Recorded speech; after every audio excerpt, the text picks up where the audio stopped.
바울이 이방 선교에 나서기 전까지 이방인들은 복음을 믿기 위해 할례를 받고 율법대로 살 것을 맹세해야 했습니다. 이는 베드로를 중심으로 한 예루살렘 교회 지도자들이 복음을 믿어 하나님의 의에 이르려면 먼저 율법을 통해 경건해져야 한다고 가르쳤기 때문이죠. 그러나 바울은 예수 그리스도께서 죄인들의 죄를 사하기 위해 십자가에 달려 죽으셨기 때문에 이방인들이 복음을 믿기 위해서 율법을 받아들일 필요는 없다고 보았어요.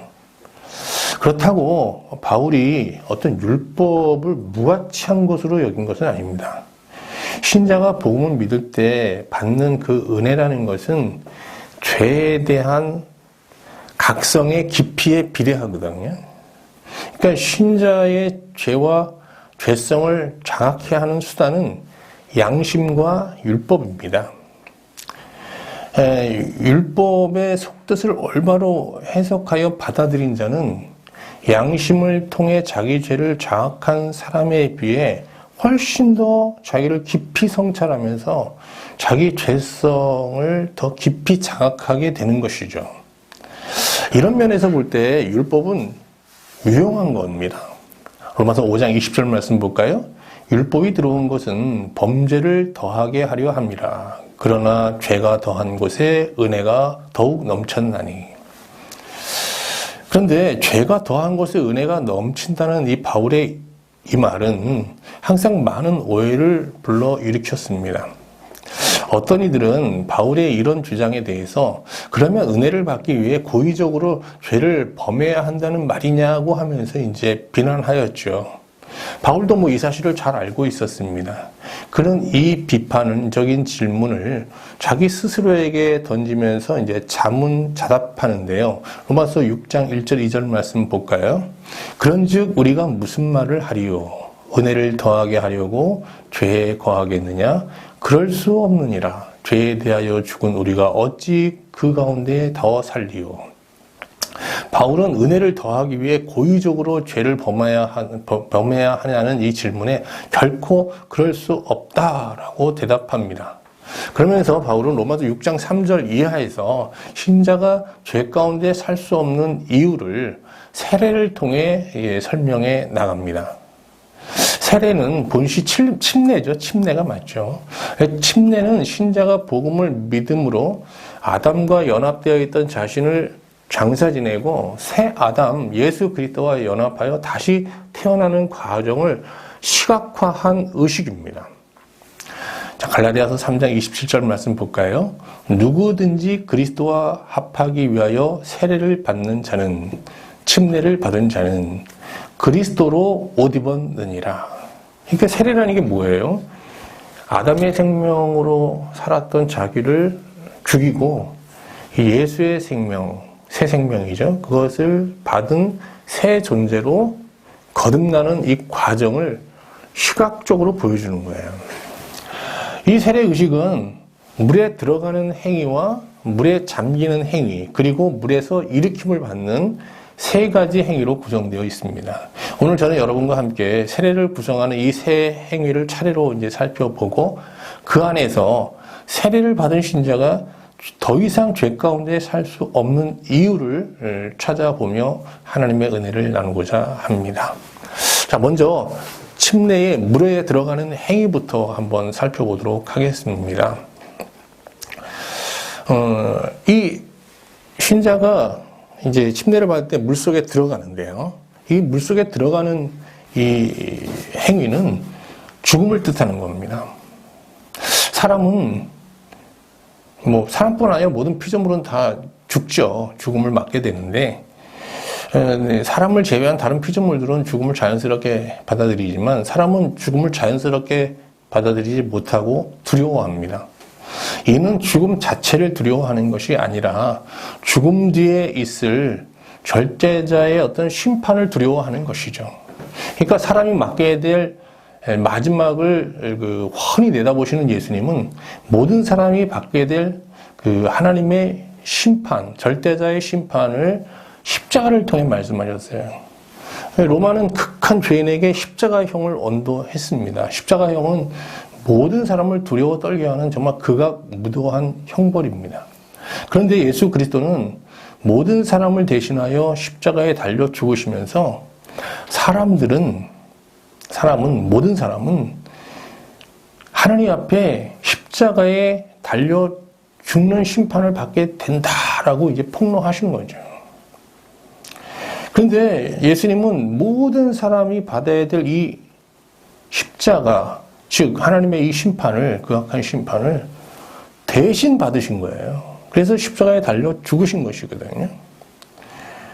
예수님이 우리의 죄를 대신하여 죽을 수 있는 것은 그가 인류의 진정한 대표자이기 때문입니다. 그는 인류의 대표자로서 인간이 받아야 할 심판을 대신 받으심으로 십자가에 달려 죽으신 것이죠.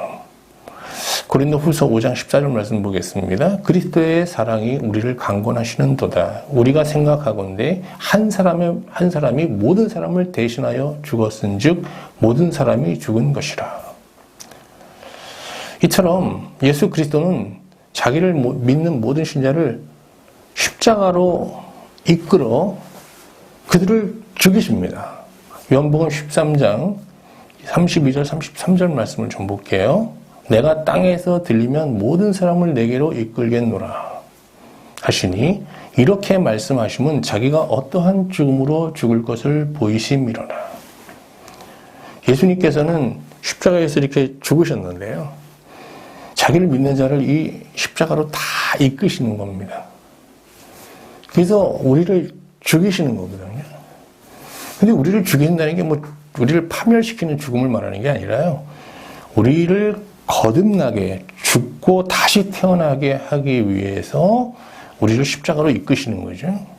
요한복음 3장 14절 15절 말씀 볼게요. 모세가 광야에서 뱀을 든 것 같이 인자도 들려야 하리니 이는 그를 믿는 자마다 영생을 얻게 하려 하심이니라. 여기서 영생이라는 게 뭡니까? 우리가 아담의 생명으로 살았던 옛사람을 십자가에서 예수 그리스도와 함께 십자가 못 박아 죽이고 예수의 생명으로 다시 태어나서 이제 하나님께 복종하는 삶을 살 수 있는 새로운 생명을 말하는 것이죠. 그러니까 세례는 물에 들어가는 행위로 시작되는데 여기에는 신자의 두 가지 신앙 고백과 간절한 어떤 소망이 담겨 있어요. 첫 번째 고백이라는 것은 자신이 십자가에 달려 죽기에만 합당한 자라는 것입니다. 이런 고백이 깔려 있는 거예요. 이런 사람만이 세례를 받을 수 있는 겁니다. 두 번째는 예수님께서 자신이 받아야 될 심판을 십자가에서 대신 감당하셨다는 고백이에요.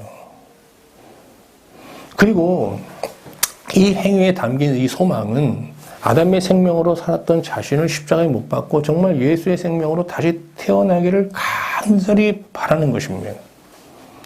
이처럼 세례는 예수 그리스도와 함께 아담의 생명으로 살던 삶을 종결하고 예수의 생명으로 거듭나 영생의 삶을 살기를 바라는 신자의 강렬한 열망을 반영하고 있는 것입니다.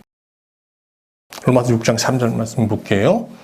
무릇 그리스도 예수와 합하여 세례를 받은 우리는 그의 죽으심에 합하여 세례를 받은 줄을 알지 못하느냐. 이제 물에 들어가는 행위로 시작된 세례는 물에 잠기어 머무는 행위로 이제 이어지게 되는데요. 물에 들어가 잠기는 행위는 예수님께서 무덤에 장사되신 사건을 상징합니다. 예수 그리스도는 십자가에 달려 죽으신 후 아리마대 사람 요셉의 묘에 장사되었죠. 신자가 죄의 세력에 굴복하는 아담의 생명으로 살던 삶을 종결하고 정말 하나님께 복종하는 예수의 생명, 즉 새 생명으로 거듭나기 위해서는 그리스도와 합하여 장사되어야 합니다. 로마서 6장 4절 말씀 보겠습니다.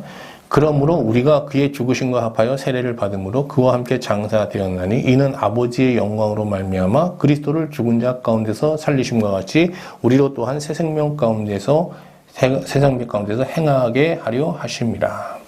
신자가 그리스도의 장사에 참여하는 구체적인 방법은 무덤의 사흘이라는 회개의 시간, 참회의 시간을 갖는 것입니다. 무덤의 사흘은 신자가 하나님의 현존 앞에서 아담의 생명으로 살았던 그 수치스러운 옛생활을 정말 후회하고 참회하면서 성령으로 그의 몸의 행실을 죽이면서 정말 새로운 삶, 복종하는 삶을 살고자 몸부림치는 회개의 시간을 뜻하는 거거든요.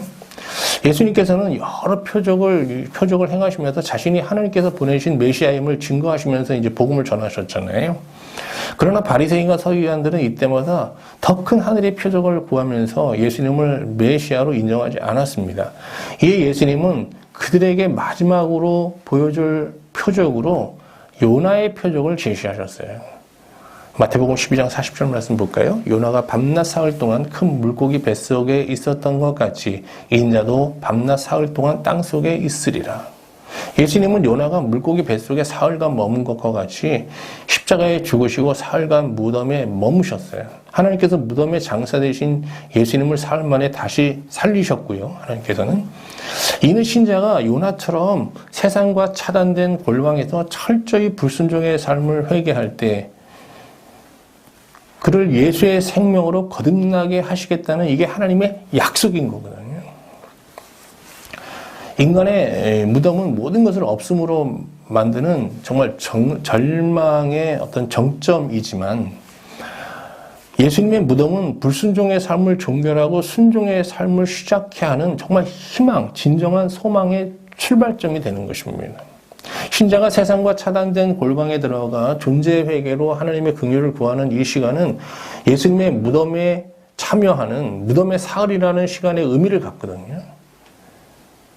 우리가 정말 세상과 차단된 이 골방에서 하나님 앞에서 이렇게 회개할 때 이것은 예수의 무덤에 들어가는 다는 그런 의미를 갖게 되는 거예요. 그리고 그 회개의 시간, 하나님의 어떤 용납과 긍휼을 베풀 때까지 그 자리에 계속 머무른다는 것은 무덤의 사흘이라는 의미를 갖는 것이고요.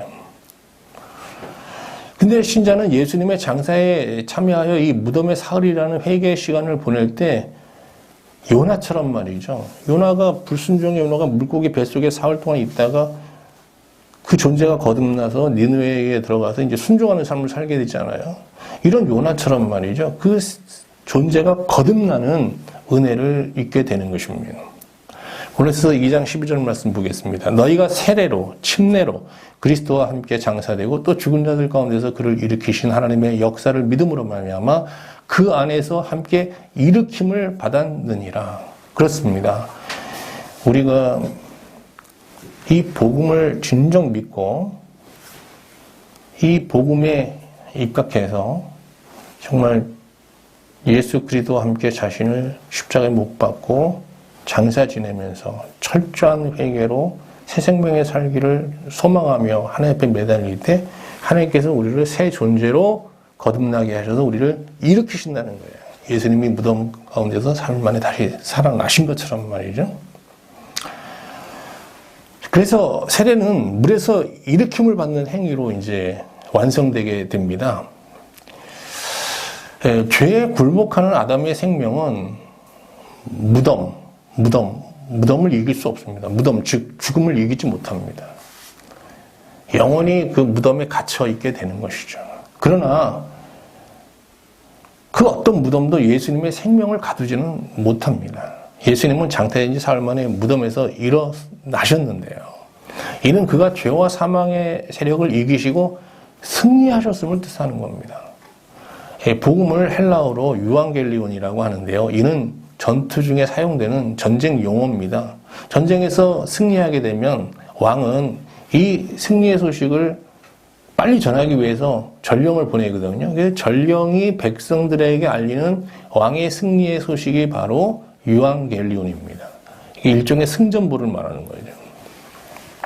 승리의 소식을 접한 백성들은 승리를 만끽하면서 아직 왕이 오진 않았지만 설렘과 기쁨으로 왕의 귀환을 기다리게 되고요. 성경은 사도들의 증언을 통해서 예수님께서 십자가에 또 죽으시고 장사되었다가 죽은 자 가운데서 사흘 만에 다시 살아나셨다는 소식을 전하고 있는데요.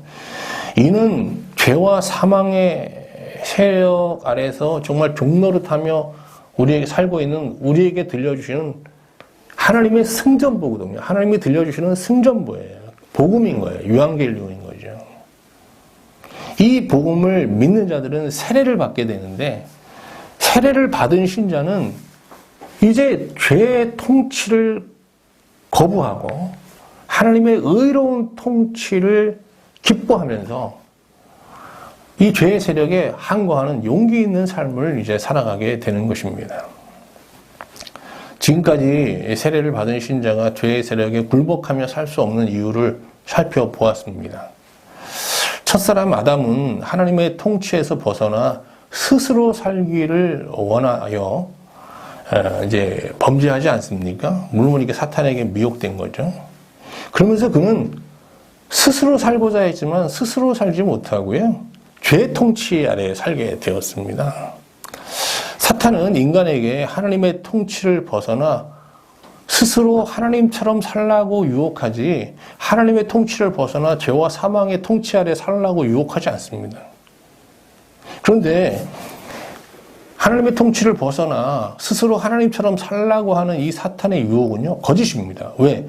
이 세상은요, 죄와 하나님의 통치를 벗어나 살 수 있는 영역이 존재하지 않습니다. 세상의 삶은 죄의 통치를 받는 영역과 하나님의 통치를 받는 영역으로 양분되어 있어요. 이 중립지대가 없어요. 인간 스스로 아무 통치를 받지 않는 독립적으로 살 수 있는 영역은 존재하지 않습니다. 사람이 하나님의 통치를 거부하면 죄의 통치를 받게 되는 거고요. 죄의 통치를 거부하면 하나님의 통치를 받게 되는 거예요. 오늘 말씀을 보면서 이 시대에 하나님의 통치를 떠나 스스로 살라고 하는 이 사탄의 유혹이 정말 극렬함을 바라보게 됩니다. 복음을 믿는 신자가 경계해야 할 가장 위험한 사탄의 미혹은요, 하나님의 통치를 떠나 스스로 살라는 것이거든요. 본시 우리는 한시라도 하나님의 선한 통치를 떠나면 바로 죄와 사망의 세력의 종로를 타며 살 수밖에 없는 연약한 자들이에요. 이 시간 예수님의 승전보, 이 복음을 다시 한번 묵상하면서요, 이 예수님의 승리가 완전히 실현되는 그날까지 정말 하나님의 선한 통치 아래 사는 것을 기뻐하면서 그날까지 죄의 세력에 맞서 싸우는 영적 전사의 삶을 살 수 있기를 하나님께 간절히 기도하게 됩니다. 여러분, 우리는 복음을 믿음으로 세례를 받은 자들입니다. 세례를 받은 자들은 죄의 세력에 굴복하며 살 수 없습니다. 이제 여러분, 세례를 받은 하나님의 자녀로서 하나님의 선한 통치 아래 사는 것을 기뻐하며 이것을 승리로 받아들이면서 우리의 이 예수 그리스도의 승리가 완성되는 그날까지 이 죄의 세력과 아주 당당히 맞서 싸우는 여러분 영적 전사의 삶을 살아갈 수 있기를 주님의 이름으로 축원드립니다. 감사합니다.